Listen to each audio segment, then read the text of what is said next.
And we are live. We had absolutely no problems getting pictures and other things to come over. I am a technological master, so I definitely handled this perfectly. I have some folks with me. Introduce yourself. Do it. I am Jacob there out of Jacksonville, Florida with Hobby Goblins. And I'm Legion Brian Horton. Nice to see you guys. I'm the youngest man at 40K, Mr. Brad Chester. Does that make me oldest then? Can I have that? You can have that. I'm still the oldest. That puts me the oldest at that point. Fair. But you know what? I'll cede it to you that you're the healthiest oldest guy. Oh, God. I'll take that. I'll take that. We set the bar pretty fucking low. In this chat. Yeah, we did. We do set the bar pretty low between me and Yeah, Brad. in the chat, you're like, hey, have you been bleeding out of your eyes in the last 20 minutes? You're like, woo, hell, this is the healthy guy. This is living. I rolled my D6s and I got a lot of ones in Constitution. Yeah. Garrett and I were talking about that earlier, where I mentioned the fact that you were coming on today, and he said you were a good dude. Who is that? Mr. Kevin Quintero. Okay, yeah, I probably owe him money. I got to find out who these plugs are coming from because, no, that's the one thing about the hobby I've seen is coming into it. Not only is it super welcoming, but like really the vast majority of the guys that are really engaged with this thing. I don't know. Did my mic cut out? Oh, you're good to go. Okay, good. I have issues. My computer's an old man as well. But no, the people in the hobby are great.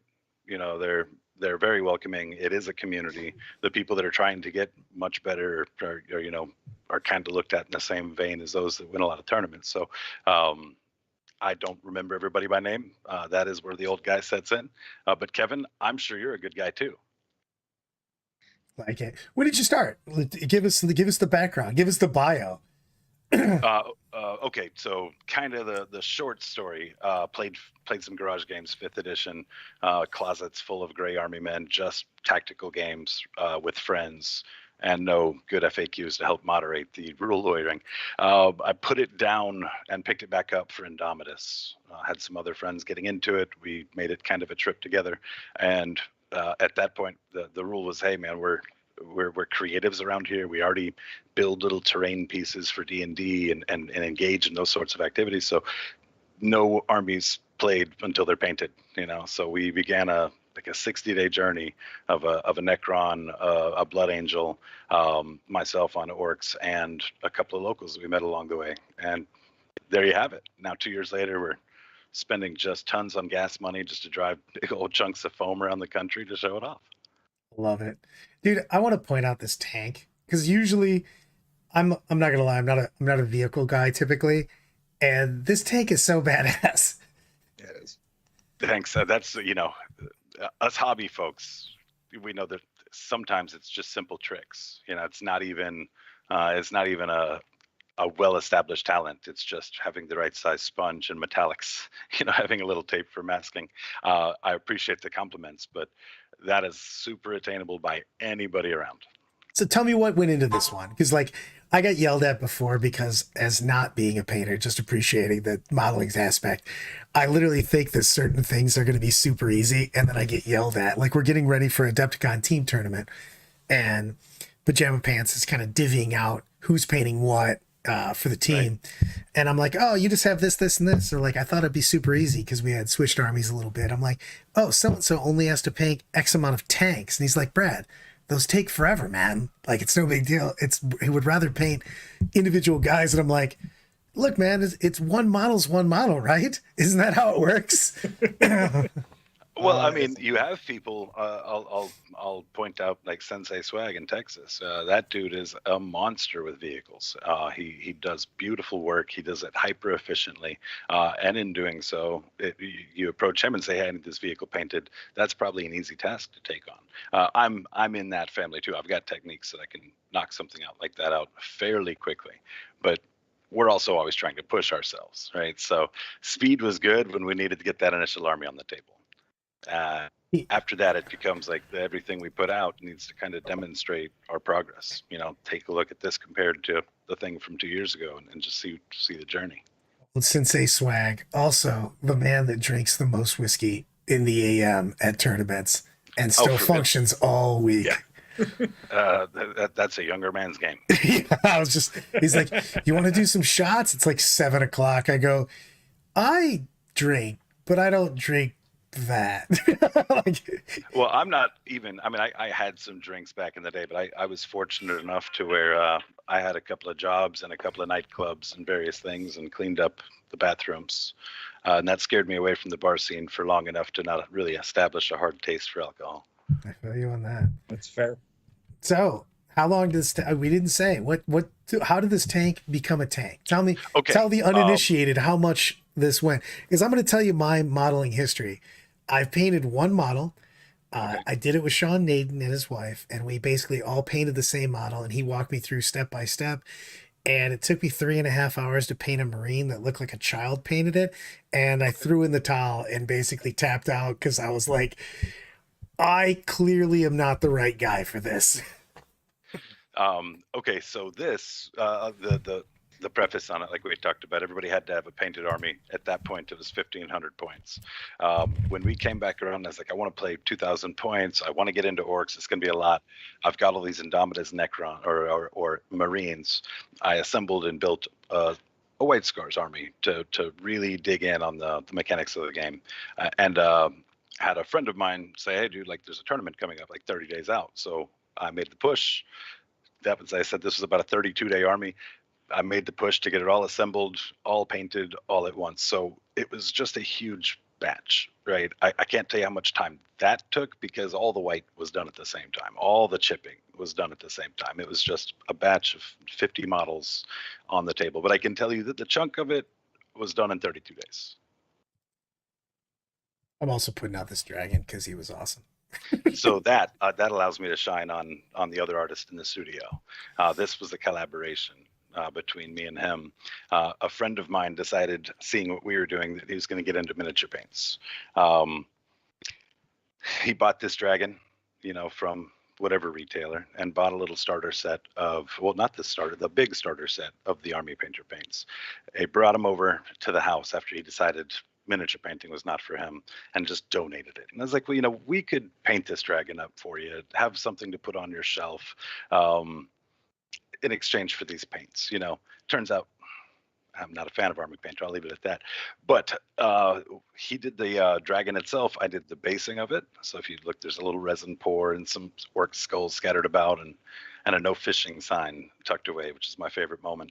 But it was our very first collaboration and what pushed him really into focusing on centerpiece models. Here's the question. Mm-hmm. Why does AOS have the better big stuff? Why does it have the better big stuff? Models? Their big sculpts are always way cooler. Well, fantasy is just naturally better. It's more universally relatable. Everybody can put themselves back in time and take away cell phones, and you start your day at a campfire and you go hunt something down. It's role playing. We've been doing it since kids. Something like sci-fi, you have to make sense of all the techno nonsense, and if you can't justify it, it's not relatable. That's where I fall, anyway. And I'll tell you that if the market share was flipped, we'd be talking on a Sigmar channel right now, right? They just have badass models. Oh yeah, they're beautiful. Yeah. It's just I walk in there and I talk to Veg and the Souza and all those guys, and I'm just like, hey man, I have model envy. I'm like, your stuff's cool. I want that. Yeah. That is true. So I was helping a customer today with trying to get some stuff done on Nagash, trying to give them some advice on how to do a few little transitions and stuff like that where the colors are bleeding together. And the entire time I'm just going, wish I had a model in one of my armies that was this size, this scale, that I could do all this cool stuff on. Right. Well, and that's the huge pull to orcs, right? I can be like, that's a cool model. I'll take the wings off of it.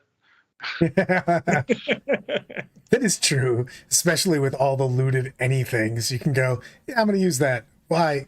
Because I can. Right. I still love orc fluff. One of my favorite stories is still when they had the orc. He was in custody by the Inquisition, and they were trying to figure out how to make his gun work because it was effectively just a fake gun to them. It was just a hunk of metal. And then they let the orc come in and grab the gun, and then he started shooting at all of them.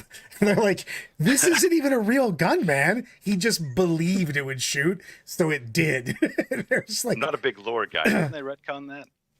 Kind of. Or has that just not been confirmed? It hasn't been for a while that how they do stuff. They tried to make it like they actually have people that work on stuff, as opposed to what's been like fluff since like second edition, that orcs just believe.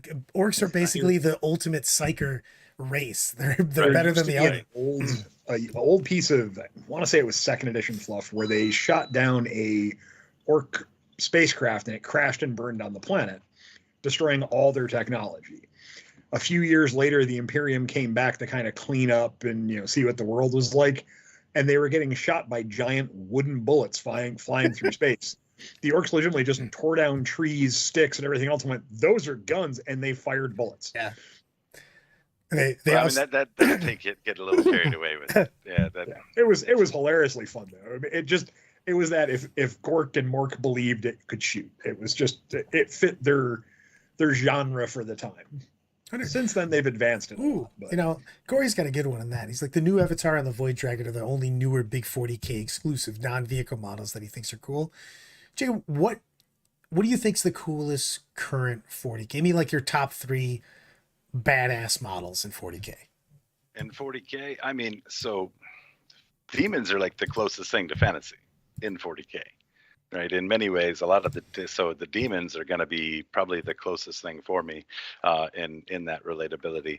A lot lot of orc models are stupid. The Stampa, my god, it's a traffic. As I just put on a Squig Rider, or a boss on Squigosaur. Yeah. Oh, that's that Boston Squigsaur is a beautiful model, right? Yes. But we have some real stupid looking models. But I'd have to go with probably either the IG line of just your traditional, tanks, or the big centerpiece models for demons. Pellicor's a cool deal. I don't know. Did you guys see? I'm sure you did, right? The artist who did the rendering of the Great Unclean One, but they filled in all the gaps and they made him really smooth and like. Oh yeah, the Great Clean One. Oh, yes. I've never seen anything more disturbing than that. The Great so that's got Clean an One. honorable mention in there somehow. Have you seen that one, Brad? I have not. I thought you were going to talk about a way different do. model because they had that one guy that did the Great Unclean One. It looked badass because it was all converted up. And then I have not seen the Great Clean One yet. I mean, this feels a whole lot of like telling people to Google the wrong stuff in the 90s right now. But yeah, you got to pull it up and change your life. Yeah, that is true. Well, I need to tell you this. We come home from Cherokee and we go to Brandon's house and we're going, it was myself, Andy, Brandon are all there. Dude, I'm going to put that up in a minute because that is disturbing, but it just looks super weird. But, wow, I just lost my train of thought because that just blew my mind away. Coming back from Cherokee. I got you. And we had and Brandon had said, his wife Eloise, he's like, Eloise is going to really like these, the shiny measuring tools that you gave us. And he's like, she's going to super dig these. And we pulled them out and she's like, whoa, it was like reflecting the light on the ceiling, disco mode style. We're like, you were not wrong, man. You were not wrong. Yeah, they glow in the dark. I mean, I challenge you to lose one of those at the table. That is true. Angron does everything. Kara goes, most big models of 40K just die, except Angron. He dies 3 times. Yes. The back is even worse. Okay. Oh, yeah? This is so disturbing. Why does he look like this? Who hurt you? I you know what? I think I'm just going to show the back view. It is. Oh, the back view is just disgusting. I'm you know what? I'm putting it up. Put it up right now just because that's actually what blew my mind on that. I was just like, what? Back view of the Great Clean One. Why? Why does he look like this? This is Yeah, I so wish I knew the upsetting. artist. I'd love to shout out the artist that did it. But that's, you're asking for my favorite models. That is not it. But that is definitely one that if people haven't seen, they should see here first. Feels like it make you do so much work. What up? What up? You know what? I'm going back to one of your models because this thing is really bothering my soul. It is Yeah. so creepy. Mm-hmm. Yep. Not responsible. I guess Ooh, I God, don't endorse the message. I'm not sure. Oops, I'm gonna squish this down, but we get what's happening here. Blam! Jump packy, rocking and rolling. I kind of dig this. But that does leave me, like, talking about orcs, talking about kit bashing. I've made some really cool stuff, right? Like, and any orc should. But that's a great example of like kit bashing where it's not easy, right?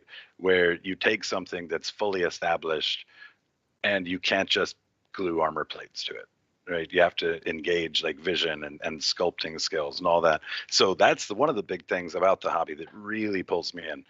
And with that, a couple of people I really want to call out, like I don't know, the Steiger guys, Aegis Games up there. The amount of kit bashing that they do that is so subtle, and when you start taking apart the model, you start to see like this hand comes from here, this wrist comes from here, where those Sigmar wings aren't supposed to be in that army, but it looks beautiful, right? Those are the guys that really do it for me. So my favorite models in 40K are the ones that aren't assembled the right way, right? Are the ones where people have taken and really made their own.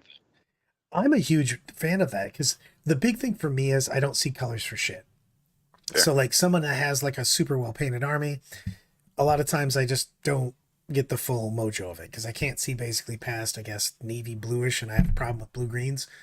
And like I just miss a lot from people that do a fantastic job with painting, but I love conversions and I always have. Right. I super get into that. Do you have like a favorite thing that you've done conversion wise, or like do you have a conversions that like your go-to for your orcs? You know what I mean?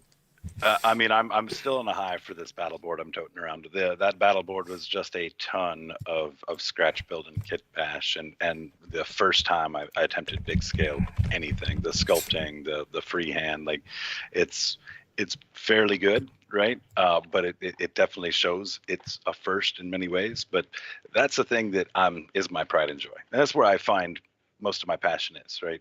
I like to paint things. I don't always like to paint 60 things, right? Sometimes I just want to do the one project and fill the one scene. So I'm always going to be kind of more inclined to lean towards the things I can do with a battle board. You've got some badass battle boards, by the way. I'm gonna have to give you mad props on that. I want to give you, you've been around enough time for this, and Brian and I have definitely been. You used to just have to bring. I'll give it a two-parter because I kind of want to talk about the overall and stuff like that in a minute. Okay. Which you used to have to bring a board. It didn't matter what the board was, but you didn't get your 10 points, 5 points, whatever the hell it was at the time, for like forever. You had to just bring a board. So everybody brought something. Even when you traveled, you brought some sort of flat board. Doesn't matter. You just had to have a board. And that would count towards your actual battle points and stuff, because the score used to just be a composite. And it made a difference because they put a lot of those things into your, because comp and battle used to be together, then paint was its own thing, then the overall was all of those things. But do you remember when you just had to have all that stuff? And how did we change that it's no longer you have to have that? And what do you think about that? Educate me on that. What happened, in all honesty, it was the transition from 6th edition to 7th edition that kind of changed all that. When the ITC started becoming more prevalent, painting scorers and hobby scorers kind of went by the wayside at a lot of the FLG events at that time. That was when they were in their infancy. And then a lot of people just went, oh, people will still show up if I don't require painting and this and that and the other thing, and just tell people their armies have to be 3-color standard. And the tournament scene kind of evolved away from that and focused more on winning the missions and stuff like that. And it went away from the Renaissance side of things is what we call it now, to much more of, crushing your opponent focus. I would love to see it flip back to where it's both, to where they're the overall person and the person who wins the event kind of are on the same footing of notoriety, I guess is the best way to put that. It's just for like the first decade or so that I played the game, the overall, which was paint comp, and you don't even have to have comp or whatever. At the time, it was paint comp and battle. That was the big event. And because I was never a modeler guy, I always knew that I could win the best general. So I went for what I went for. And the most prestigious award was the overall. And then we kind of went, like, out of nowhere, for me, it felt like, went away from that. Because, like, you used to have to show up with a little fluff piece, your board, and everything else. And it didn't matter if you were a big hobby guy. You just had to have those for your points. To score any points, you had to have, like, these little pieces, and I kind of miss them. You had your nonsense little fluff piece about your army, effectively. You got points for naming everybody and sergeants and stuff like that. So I miss a little bit of that. And we don't have to go back to the full thing. A lot of people hated comp in the first place. But, like, why? It's so hard to be good at hobby and skillful at the game that I feel it should be rewarded. And I kind of think it's silly that, like, we spend so much time. I say we, like, I'm a big part of this, but yeah, I'm always, rocking this hobbying out, guys. But it takes just a shit ton of time to do all this crap. And we kind of put it on the back burner. I thought it was crazy. Like, for instance, like Naden won back to back. I think it was Adepticon and LVO, the overall title, and just no one even knew it. You know what I mean? And that's just crazy to me. That you could. Well, that's the one thing I got to give Jacob and his crew a lot of credit for. When I met these guys last year, they were all about the hobby and everything. And when they went through the painting, and I used my Du Bois painting rubric, and they weren't at all familiar with that before FLG at that point had a sustained rubric. And he was like, "What can we do? What do you look at? What are the things?" And hobby rubrics and painting rubrics are all kind of subjectional. And it, unfortunately, it's, kind of the part of the beast that's a little bit tough. But as someone who's written rubrics and has done them for far too many years, it's always interesting to talk to someone and get somebody else's different perspective. That's why I used to always, I've gotten away from it recently just because of the labor intensity of it, of having like 3 painting judges looking at it and then taking an average, because there's some guys who would look at Jacob's army and give it 100. There's other guys who would look at it, on a 100-point rubric. There's other guys who would look at it and be like, oh, that's a 90. And then there might be one guy in the middle who goes, yeah, it's like a 98. And well, then you average it out and you get a pretty good score. But I've seen army lists, armies where I've looked at it and been like, wow, that is amazing. That's like a 95 army. And one of my other painting guys was like, yeah, it's a 65. He has water slide transfers on there. And you look at it and go, no, dude, look at those. They don't make those water slide transfers. That's all hand drawn. The other guys, oh shit, that changes my entire opinion on things. And then you start looking at things a little bit more. It's why I like the judging as a team of a couple guys doing the paint judging as opposed to one now, because it helps balance it out a little bit. I think when you're talking massive tournaments, like, an LVO size thing, I would love if they had it to where the night before you come in and get your armies judged, and they get to take some time with you. It'd be really nice. But it's a daunting task no matter how you look at it. Yeah, it definitely is. It definitely is. It's just, and the big thing for me was transparency. If you remember, for that tournament, the main thing that broached our conversation was that there was a orc guy that was set up right next to my board. And if I'm judging this event, guys, like, this orc guy takes the cake. His board fit in a display case, or a little traveling case from Frontline Gaming. But the detail clustering in it was near perfect. The little freehand on it, the work and techniques applied were subtle and difficult techniques that were just, and if you don't have people that are trained to know how hard it is to do these things, then they're not going to be able to rank it next to something that's big and over the top, like the Dakashak was at the time. My board has got the big wow factor, and my wow factor kept his board from being noticed, right? So if to Brian's point, if you don't have everybody on the same page that is looking for the expertise that's executed, then you're going to have the big flashy subjective thing win, right? The big thing that catches your attention. And I don't remember who that guy was, but oh man, I would give away my orcs and play his any day of the week. That was a beautiful army. And that's just like I say, like one of the things that always gets me, and this is because I see the small detail stuff. Like when I see someone who takes on just say an infantry guardsman, and he has wood grain built into the muzzle, into the bump stock or whatever you want to call it.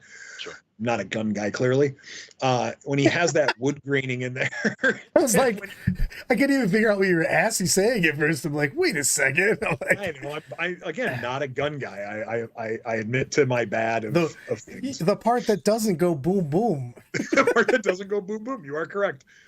But like little things like that, where there's wood grain in that, and then like you can see that transitioned also into like something in the holster where you see it on the handle. All those little things just pick up and add so much on the hobby side of things. And those are things, unless you're getting down, picking up the models, looking at them, is a big thing. Like one of the things I used to always get criticized for, and my friends, the minute they found out that Dorn didn't have a bottom plate, sent me a million pictures. I always picked a tank up first whenever I went to somebody's table and their display board, and I flipped it over and looked at it to see if they spent any time putting some kind of detail into the bottom of the tank, because that always tells me how much you cared about the whole project.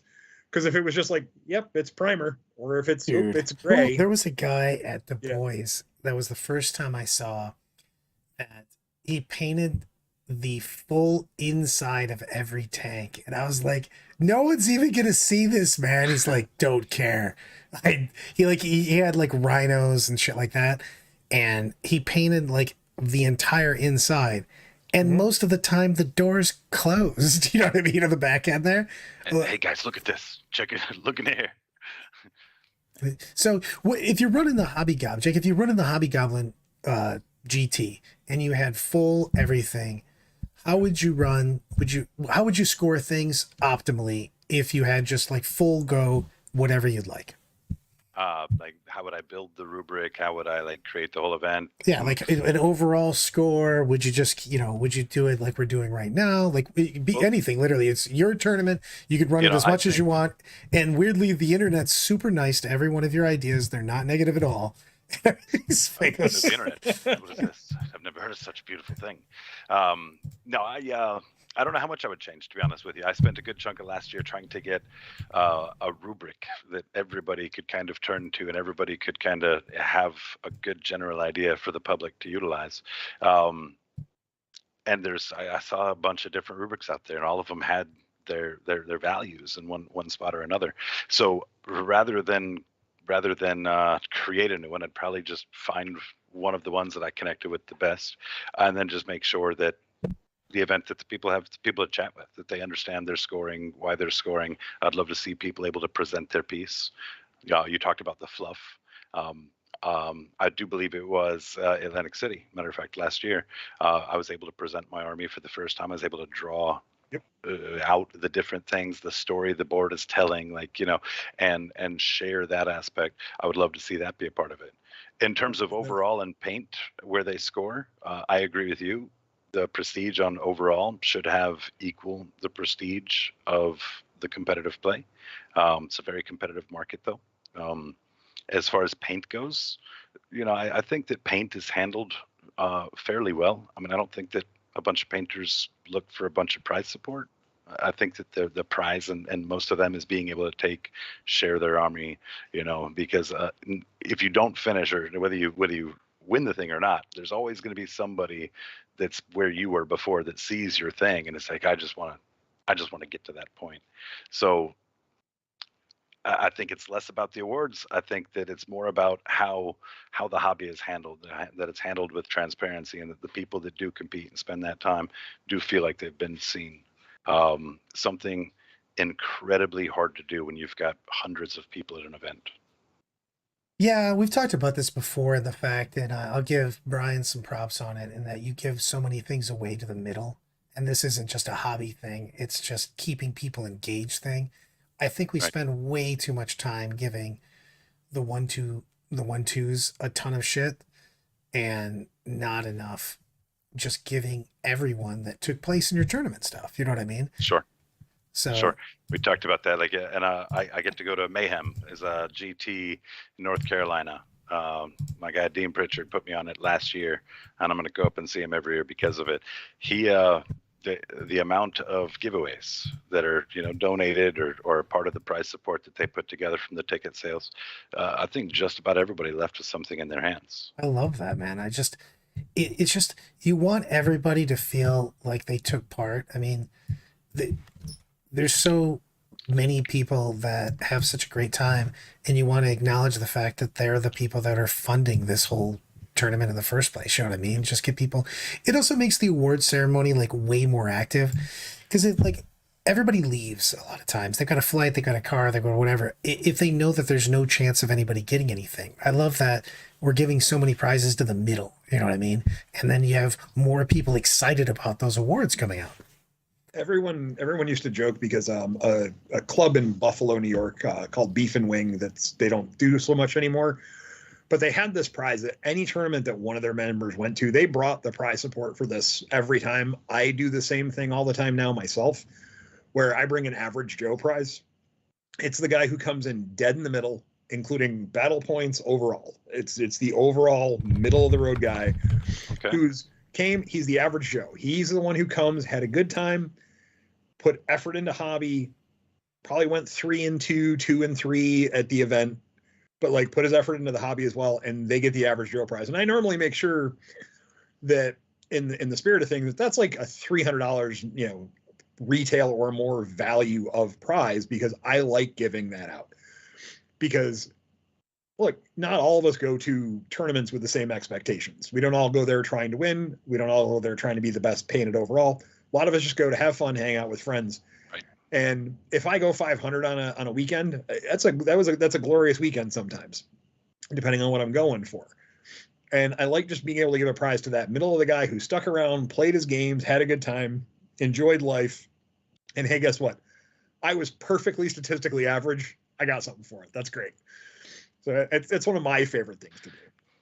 Let me say before it gets away from me, I did take a moment and look up my guy Kevin here. We played in Kansas City. Kevin Quintero, fantastic guy. It just takes a face, right? Yep. Fantastic guy. Just doubling back on it while I had it. Dude, we need to talk about this one real quick. I've been kind of shuffling through some of the pictures because Brian's been sending them to me because they're still apparently loading from when I got them. So we need to talk about this. You died. Sure. I love everything about this. Tell me what went into this one, because this is Okay. I love display type pieces, display boards and stuff like that. Because again, I like the conversions. I like things like that. So this is my jam right here. So this is one of Cryface's work. We call him Cryface. That's his artist name, if you will, right? He does a lot of logos you've seen on T-shirts at different rock bands through the years. He did this as for a buddy of his, picked up that board game, and decided he was never going to play that game because it was just too much. And he had all these minis he loved, and so Steven offered to paint it up for him. It became a gift, and what was going to be just a little model paint became a little diorama. All right, we've got a visitor. He knocked that out fairly quickly. All right, but he had to fully realize the whole project piece by piece. It started with a wolf, and then that wolf is on a piece of cork, and then that cork, has to get bigger to be able to hold the graveyard of swords. But then we need the adventurer in there, and so that whole thing grew organically from top to bottom, a complete labor of love, because it was going to be the gift. It looks so good in person. I saw this one and I'm like, I can cycle through some of your cool work that you've done, but we're talking about this one. Yeah. I just love shit like this. This is so cool. What is the wolf model? That is from the game. You have to forgive me. The name escapes me because I don't have video gamer thumbs. Very notable game. That's a very notable boss within the game. And as soon as the stream is over, I'm going to send you a message because that's when it's going to come to me. Dark Souls. There it is. That's the one. This is a Kickstarter for a board game they did for Dark Souls. And in it had miniatures of all the bosses and a bunch of different hero types. And I imagine it was probably as hard as the video game is. And so people didn't want to play it. That board game is rough. Yeah. So I'm psyched. I want to, besides team tournaments, I want to see cool stuff. I miss the overall. Here, I'm going to give both of you on this because both of you are painters and hobbyers.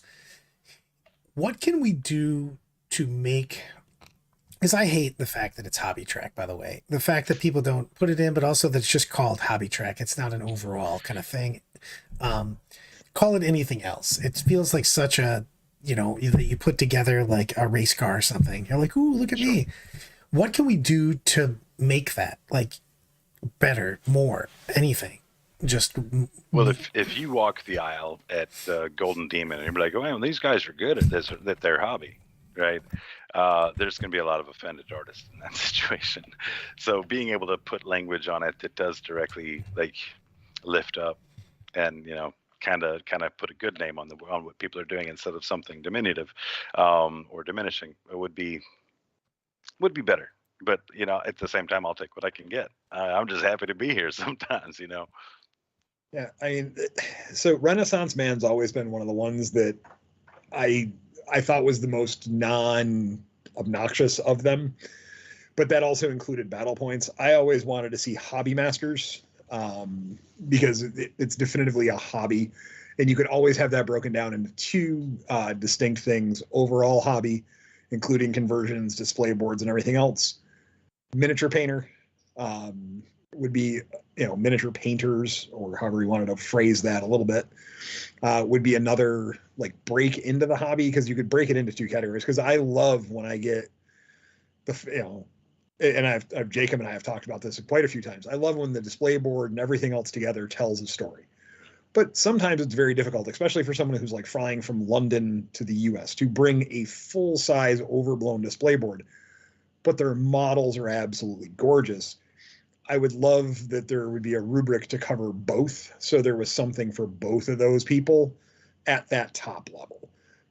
It's tough to do. I don't know if the way things are set up with the ITC currently, if there's a great avenue for that, but it'd be amazing to see a bunch of the true hobbyists and the people who have the passion for making that part of the tournament scene come together and make something and make a rubric and explained it and had videos on how it works and everything else, to where we could put a little circuit together and have people ranked and give points for showing up to events and stuff like that. It would be very interesting. It would be a very long, involved process to get set up, but it'd be fantastic. Well, I'll tell you right now. I mean, the cry out from the hobby community has been really pushed for, but just a few voices. But it's a call out that many people are making. And if you had a rubric that just said, "Hey, this is ITC. This is the rubric that ITC uses. These people that are administering this rubric at a major event or greater are people who have accomplished something of this nature. They've won a major, or they've podiumed a major. They've demonstrated the skills and have been familiarized with the rubric, right? And that's what it takes for a major event. I think that the vast majority of the people that had attended the hobby could call it whatever you wanted to call it, could take whatever awards you wanted to give them, but be very happy with the fact that they knew the rules to the game they were playing. If you show up to a tournament and you've got the rules in mind that should be the standardized rules, and then you find out that the rules are just completely different, and you don't find that out until after everything's said and done, that's a gotcha play if we're rolling dice. Yeah. I can't tell you how pissy that gets me playing 40K. I can't even imagine spending a shit ton of time getting my board and my models and everything ready, and then the rules got changed in the middle of the tournament. Yeah, that might drive you to drink. It happens in the hobby, right? And when that happens, it's not just like one person. I mean, it's a dozen people that might have done the things that they needed to provide the score based off of the standard rubric, or at least the standard assumption that rubric is intact. only to find out that that's not the case. I mean, you standardize that, you get everybody on the same page with that, you get feedback to the people that are looking to grow. All of that stuff is there. You just have to have the people that really care be the ones that say this is what it needs to be. And I bet your community stands up and becomes those judges. They administer those rubrics, and they are the ones for accountability on feedback. There's people willing to do it all over the country. Oh yeah. And the one thing I can always say is I know that I could probably message Jacob and go, hey, Jacob, I need help putting the painting rubric together. What do you think of this? Jacob would probably give me some really good constructive feedback back, and I'd be happy to get it, because like I know this year for Du Bois, I am focused and working on the rubric, and my rubric has always been subjective. It's very much stated in the rubric because points are, they're not, you get 2 points for this, you get 2 points for this, you get 2 points for this, you get 2 points for this. It's the point ranges between this and this. And so there's some leeway for judging, because I can tell you how many times I've looked at multiple people's armies and went 100, 100, 100, 100. All right, now we need to narrow it down. How do we narrow it down? And that's not the easiest thing to do. And unfortunately, hobby is a subjective thing. And Jacob and I talked quite a little bit about this multiple times now.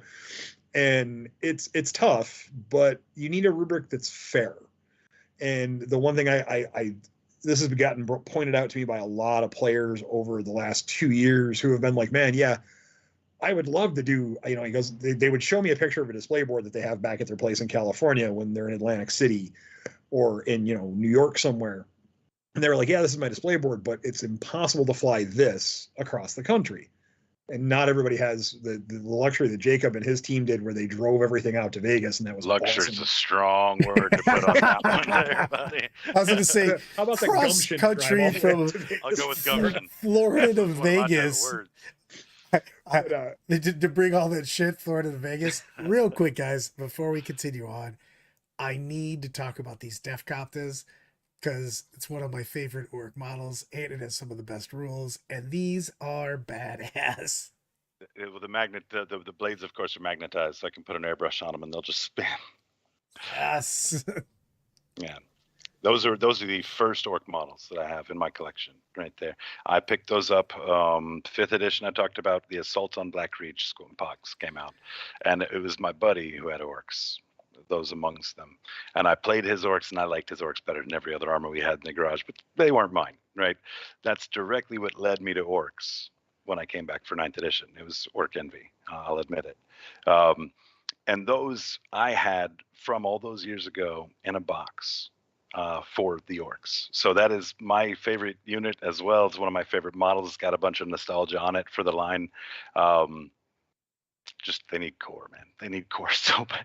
Yes, and more yes. However, they were awesome in the Army of Renown.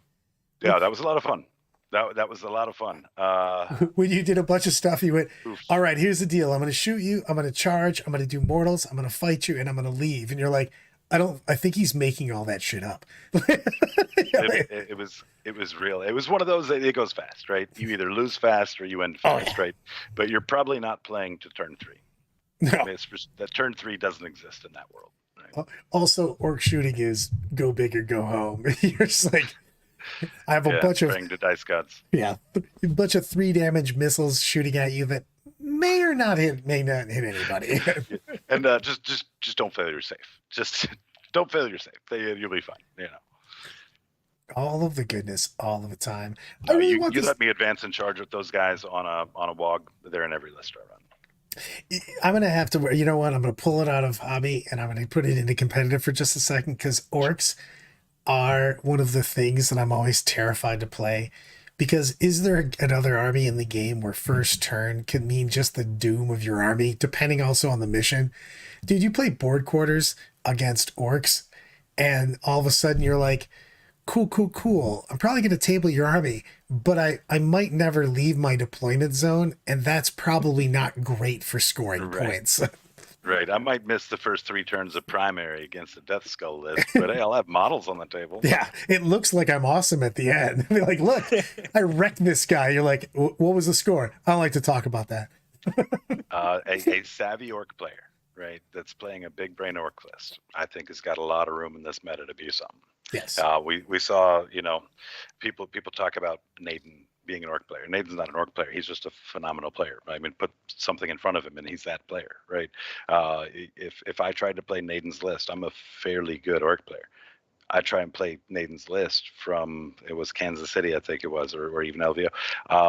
I'm not going to get the synergies to line. That's not my list. Dude. He's done his own. Mark Perry's another one of these guys, right? Mark Perry's not an orc player. He's just a player that's got his own way. Both have their own styles if they do stuff. I've joked about this with Sean a million times. I go, you're ruining people. And he's like, what? I go, people are trying to play your list and getting wrecked because they have no idea what the hell you're doing. And just they don't have that. They don't have that like slow-mo sort of vision on like, but when you fill up an orc toolbox, you play Bloods and Blood Axe, you play some Death Skulls, man, they can be a really, really difficult army to get around because of all the tricks. Love it. Well, I was saying one of the many armies I played last year was orcs. My bad, John DeFrank. Did you play last year? I played everything last year. I got on a kick where I had played Eldar for most of the year, and then I played it in all the teams, and I wanted to play some different shit. And I was effectively willing to play anything that someone else would bring for me. So I just kept going, what do you guys got? I'll play that. Let's just do this. And I like playing different stuff. I mean, I have the attention span of a toddler, so I do have to get something different a lot to keep myself going in 40K and in anything really, because I love to have some different stuff. Oh, crap. I didn't know. Happy birthday, Sean. I will text him when I'm done here. Apparently it's Nathan's birthday today. I'm definitely on top of things. So Facebook is supposed to tell you about that every day. Yeah, but then I'd have to actually look at that, and the internet's scary, guys. Yeah, it's because of the great clean one, right? Yes, exactly. Well, the better part, this is the joke that's been made multiple times. Sending me a message on any format is basically like mailing me a letter. So, about the same turnaround time. Yes, when you reply back quickly, I'm always stunned. It's because I'm doing something else right then that I happen to have my phone in front of me. Or you're like, oh, what?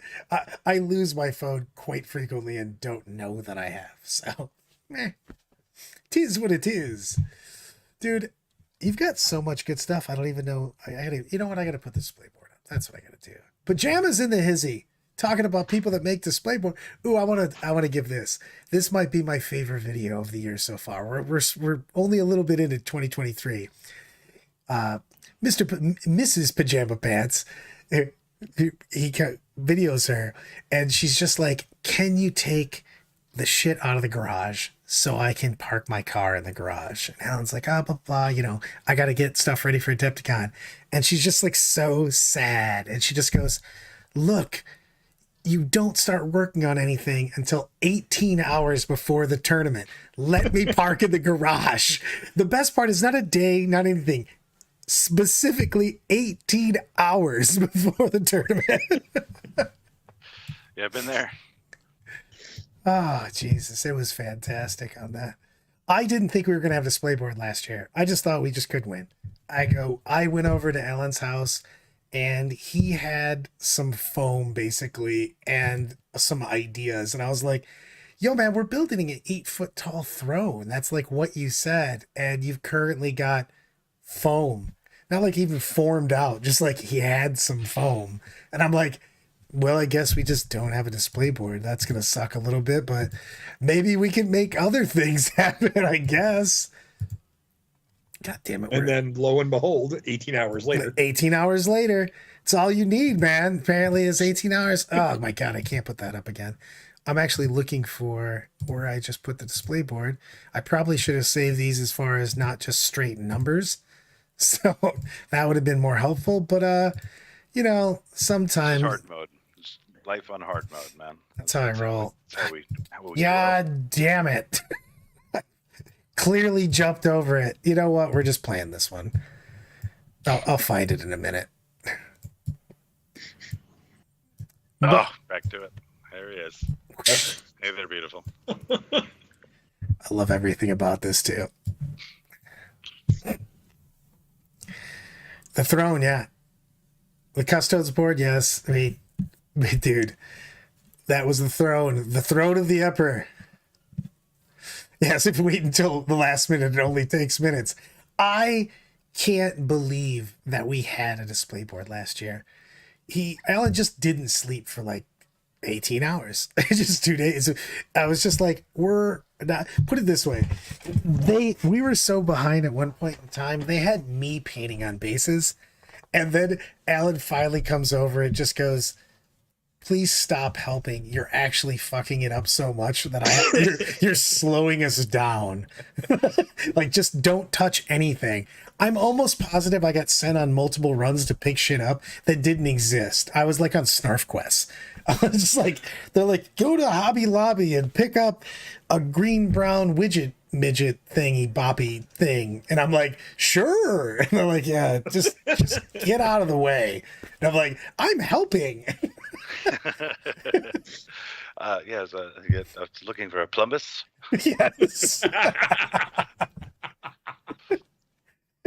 So I was like, Brad, a bunch of people were like, oh, you and Brad should get on a team together. And I was like, okay. I said, yeah, a team event. I said, that'd be fun. It'd be a good time. And he goes like, yeah. And I was like, you realize that means I have to paint Brad's army to play, right? It's like either me or Snigs would have to do that because, you know, it would just end up happening. And they were like, what do you mean? And I'm like, Brad doesn't paint models at all. They're like, but he goes to all these events and everything. And I was like, and has never painted more than one model. And you'd be surprised when people don't believe that. Oh, I appreciate it. I mean, it takes a village to raise a Brad. If I didn't have the community, I couldn't even play this game. It's just crazy talk. I'm going to give Snigs a shout out right now because I still don't understand why he hasn't killed me, because I have put so many ridiculous painting things on him. Jacob, you like this. This is a real thing that happened. Wednesday night, I decide for a tournament that Saturday that I was just going to run 120 cultists. Okay. And I'm like, hey, man, I need cultists. And he's like, well, what do you need? Like a squad? That kind of sucks. I'm like, no, I need 120. And he's like, I hope you die so I don't have to finish this. He actually gave me the models at the tournament and we go together and he just goes, I hope you lose every game and I hope these make it. Just like, thank you. Also, I can't believe you got these done. My very first commission project, if you will, is the guy who is he's basically the captain for our competitive team guy, Robert Hawkins, talented player, okay guy, right? That he brought by some beasts of Nurgle, and of course I wanted to show him the airbrush. So let me show you this. Let me do this. Let me do that, right? And it turned into he needed these for the next day for a tournament the next day, and it was 17 of them. So it was like not quite in the hundreds of cultists, but I just did an airbrush clinic on it, stayed up until like 5 o'clock in the morning. I was so impressed with myself for getting that many of them done. And they're okay. They're okay at best, but it was one of those last minute, you've got to do the impossible task, you know?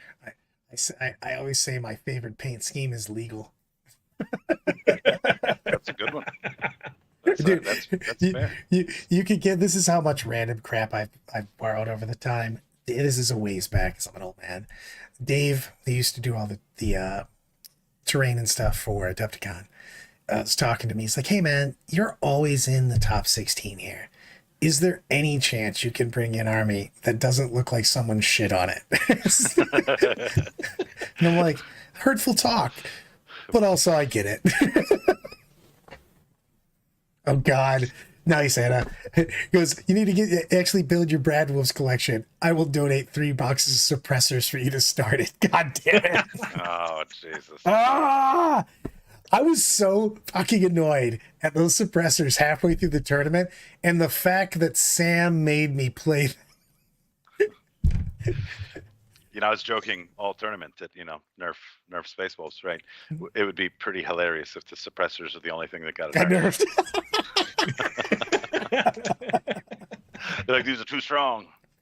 Suppressors OP. Oh, the best is on bitching about him, and Thomas Bird and I were playing. And just turn 1, he comes over and basically toe touches one of his bikes and I had them like back. We were playing relics, and just shoots them, and I immediately fail all the saves and they instantly die. And I'm like, "Yep, still probably their best performance so far."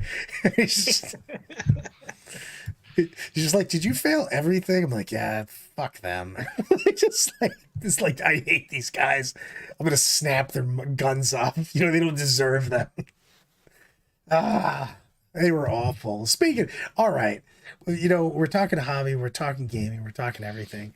What's your favorite unit? Like, what's one thing that you've had? Doesn't have to be your best paint. It doesn't have to be anything. But what's the one model or unit that you have, you painted up that you're never getting rid of? It's like one of your favorites. The battle wagon.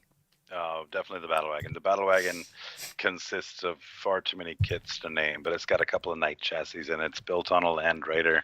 It's got some, scratch build plastic card. We've got Stompa bits on it. We've got, take me too long to name them all. But it was the first time I did any kind of freehand on a model to paint a bunch of pirate pants and just this big over the top battle wagon. It's just the coolest. Love it. See, for me, it's my first actual like Armorcast model. It is the original Exocrine from Armorcast, which I've repainted from its original paint scheme in the early '90s. But that model's never going anywhere. I just love the giant. My wife calls it the Nasta Slug because it looks like a giant slug, and she screams from the other room. Absolutely fantastic. I just love the model. I do want to throw out here, as soon as I get back to my own projects, we're going to finish working on the Imperial Centipede. The AT-AT. That one's going to be a lot of fun. I was like, "You're making a human centipede?" I mean, who commissioned that? Also, even in chat, everybody. In the grimdark future, never go ask them out. That's the rule. I've got the Hobby Goblins creative.com, and it's in the chat, everyone. Take a look at it. He's got some seriously bad mojo in here. Whew. There's so much more stuff to look at. I want to throw more stuff up, but since it took me like a half hour to put each pictures up because I have a tiny brain and technology's hard. It's definitely send them our way. Guys, feel free to check the Discord link. It is an open server. It is heavily focused on the hobby, but we've got people of all skill levels just talking smack and helping out. So feel free to pop in there. Get a chance to hang out with Jacob and his crew. They did me a solid at LVO because I got in really, really early. They helped me out a little bit, and hanging out with them all day was absolutely one of my favorite experiences at LVO this year. Thanks, Brad. Loved it so much. Your crew was so much fun to hang out with. Well, we've got the rule is you have to have fun, and we're law abiding. So definitely come check us out at an event. Law abiding. It's medicinal. All I know is the gummies that we had were absolutely delicious. They hit the spot fantastically. Yes. Minimal chewing. It's the best part about a gummy. That's what they're known for, I'm sure. That is the primo thing about a gummy. It has to be melts in your mouth and on your hands. The chew factor. The chew factor is such a big thing. So, Jacob, love having you on, brother. Brian, absolutely. As usual. Thanks for having me, guys. And thank you. Queens, wave it out of here. Peace.